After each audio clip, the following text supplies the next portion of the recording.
So the Brett Cooper Daily Wire story has taken yet another bizarre turn as an extraordinarily petty move by the Daily Wire set to hamstring Brett Cooper's relaunch just hours before her first video came out. This is low, extremely low.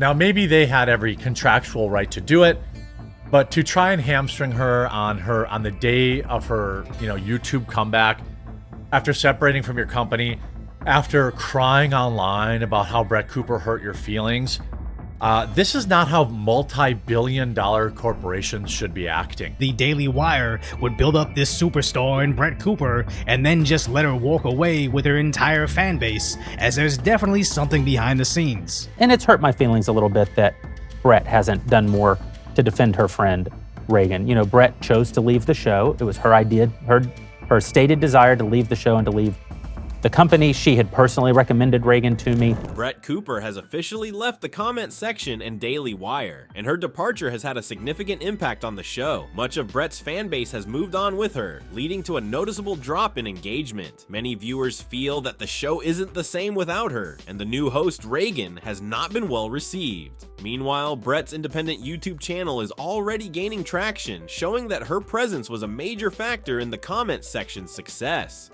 Daily Wire's CEO recently addressed the situation, expressing disappointment that Brett didn't publicly support Reagan after her departure. This has fueled speculation about possible tensions behind the scenes. Hey everyone, welcome back to Underreported Stories, where I cover the news that CNN, MSNBC, and Fox News fail to report on or don't report on enough. And today we're going to be talking about Daily Wire talent Brett Cooper's exit from the company. Brett Cooper left the comments section after 2 years in December last year, and her departure led to speculation about what really happened behind the scenes. Some fans believe that her best friend played a role in her decision to leave Daily Wire, adding another layer of intrigue to the situation. In a surprising turn of events, Brett recently unfollowed Reagan, her former producer, best friend, and now the new host of the comment section. But what happened afterward took the situation to another level. After leaving Daily Wire, Brett Cooper focused on launching her own YouTube channel. However, just days before her channel's official launch, the CEO of Daily Wire released a video addressing the backlash the comment section was facing. In that video, he openly criticized the situation and expressed his disappointment in Brett for not publicly defending Reagan, her former producer and new host of the show. And it's hurt my feelings a little bit that Brett hasn't done more to defend her friend, Reagan. Brett chose to leave the show. It was her idea, her stated desire to leave the show and to leave the company. She had personally recommended Reagan to me. Before she told me she wanted to leave the show, she had personally recommended Reagan to me and told me that if she ever did leave the show, Reagan would be a great person to consider to host it, and that at any rate I should give something to Reagan because she should be on screen. Even though Michael Borang's statement seemed straightforward, it carried significant implications. Many people have been discussing the timing and intent behind the video, speculating on what might have led to it. Some believe that his comments and the allegations against Brett were a strategic move to undermine her new venture. Bless God Studio, reflecting on this topic, stated that there was clear alleged pressure placed on Brett Cooper through this video. They suggested that Brett might not have been entirely certain about leaving and that Daily Wire could have handled the situation differently. According to their perspective, if the company had allowed her to be part of the transition rather than abruptly moving forward, the outcome might have been different. So the way Jeremy's framing this, she personally recommended Reagan. She should have done more because Reagan is her friend. She didn't do those two things, and she let this thing go on about the entire acting debacle. That's his argument. Now, someone pulled some receipts on him, mitigated with just more clear communication.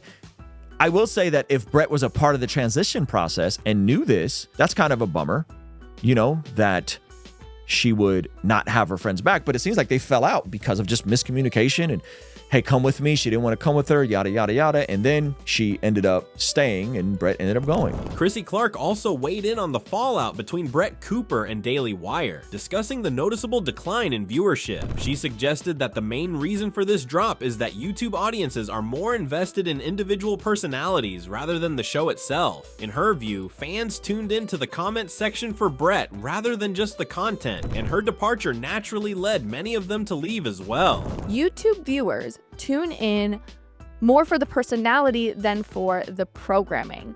So the idea behind a comment section is very smart, right?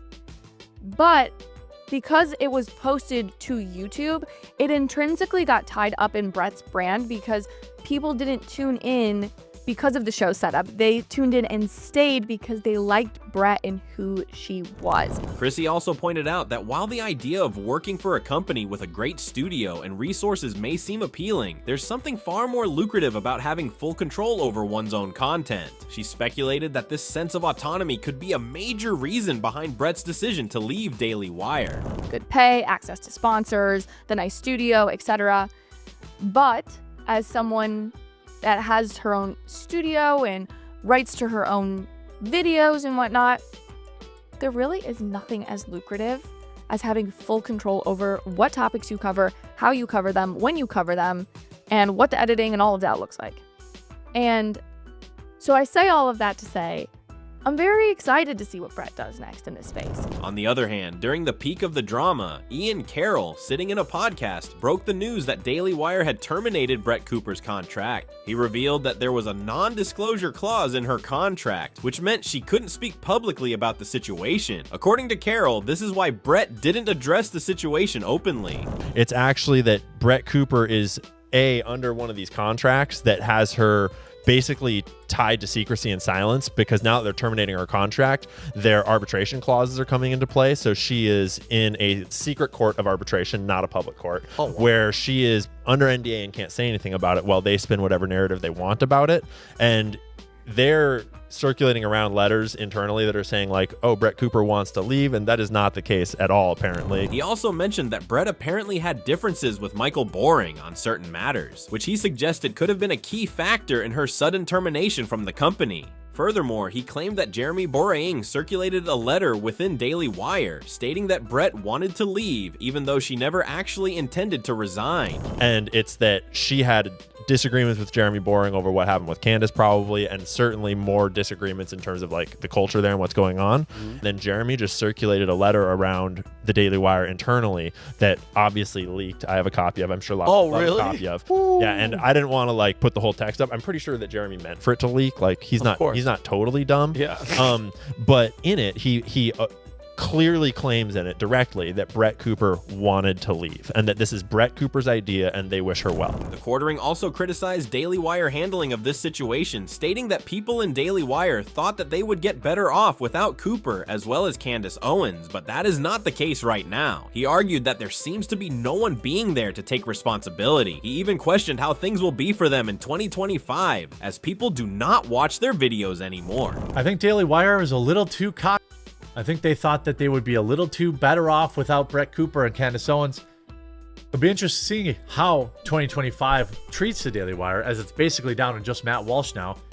Ben Shapiro, I guess, exists, but you know, people hardly watch his videos anymore, so it'll be interesting to see. Candace Owens also reacted to the situation, stating that something seemed off about how it was unfolding. She claimed that certain news reporters and media outlets allegedly tried to tarnish Brett Cooper's reputation by associating her with controversy. Candace revealed that she was contacted by The Spectator, who asked if Brett held anti-Semitic views, seemingly to push a particular narrative. However, Candace firmly rejected the claim, suggesting that the media was attempting to manipulate the situation for their own agenda.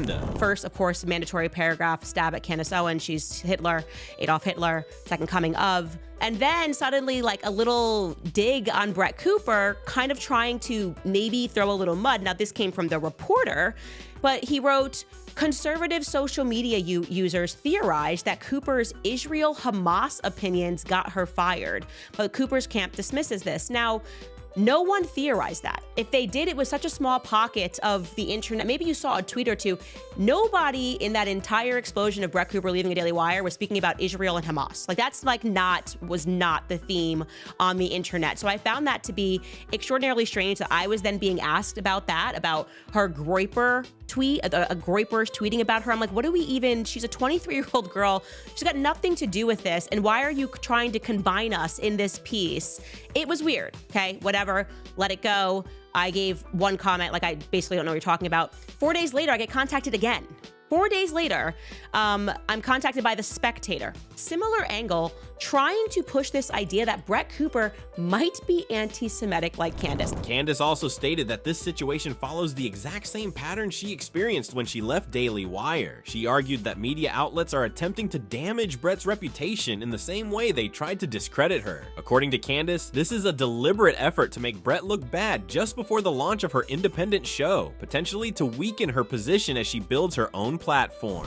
Dirty her name, realizing Candace is dealing with the entire ADL attacking her and calling her anti-Semitic. Wouldn't it be great if we just like threw a little bit of that on Brett Cooper too? So before she even starts her show. And what was really strange about it, it was the same exact pattern. So when I left Daily Wire, all of these journalists were writing basically about my Twitter likes. They were like, Candace liked to post saying that Jews drink Christian blood. Obviously, it was not true. I was liking a post that had more in that, and then the person made a joke, are you drunk on Christian blood, Rabbi Shmuley? Like, that's the context. Candace then addressed Jeremy Boreing's reaction to the situation, stating that something seemed off about it. She argued that in his video, he tried to reinforce the idea that Brett Cooper and Reagan are still friends, despite it being widely known that they are not. She also questioned Boreing's expectation that Brett should promote her former friend's show, calling it unreasonable. Additionally, Candace raised an important point, whether Brett is even allowed to speak on everything that has happened. Amidst all the controversy, Brett has remained silent, which only adds to the speculation about whether she is restricted from addressing the situation. And also, they're not friends. And so the language of making it seem like they are presently friends, and you would therefore be, I know, the whole world knows that they're not friends. So why would you be hurt by someone not promoting a show of their former friend? And also, I'm going to ask the question, can she even speak out about this? Because it certainly doesn't look like it.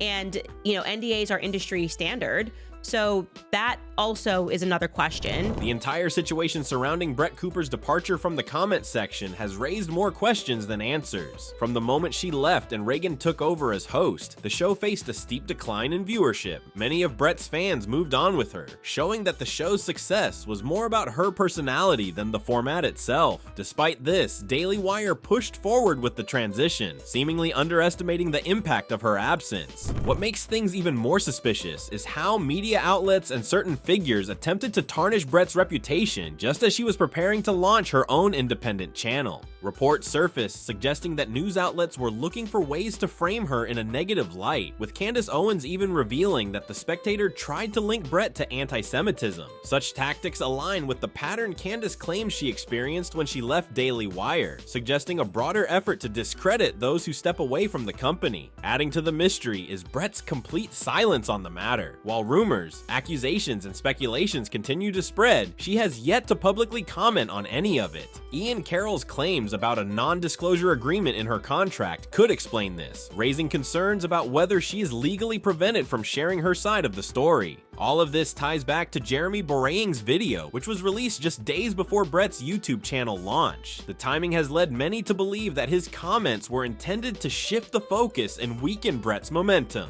Whether intentional or not, the controversy surrounding her departure, the media backlash, and the timing of these statements all point to an effort to overshadow Brett's new venture. What are your thoughts on this whole situation? Do you think Brett was removed, or did she leave by choice? Is Daily Wire trying to push a narrative against her to undermine her new show? Share your opinions in the comments below and stay tuned for more updates on this unfolding drama.